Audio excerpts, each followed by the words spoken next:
Hello everyone, welcome to my channel. So are you smarter than 90% of people? How? Because they make a mistake like this: 6 minus 1 as 5 and 6 minus 2 as 4 and 5 times 4 as 20. What do you think, it's correct or incorrect? It's incorrect. Yes, you heard it right. When an expression like this you have given multiple operation, then always solve with the help of order of operation, which is also known as BODMAS or PEMDAS rule.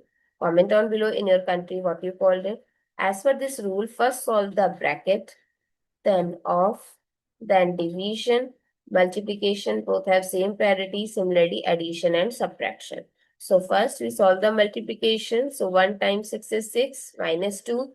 Now only one operation is left, that is subtraction. So the solve from left to right. 6 minus 6 is 0, minus 2, that is minus 2. So what is the correct answer? Negative 2. I hope it's clear and you find it useful. So don't forget to share your feedback through like, share, comment and subscribe to my channel. Thanks for watching. See you in the next video.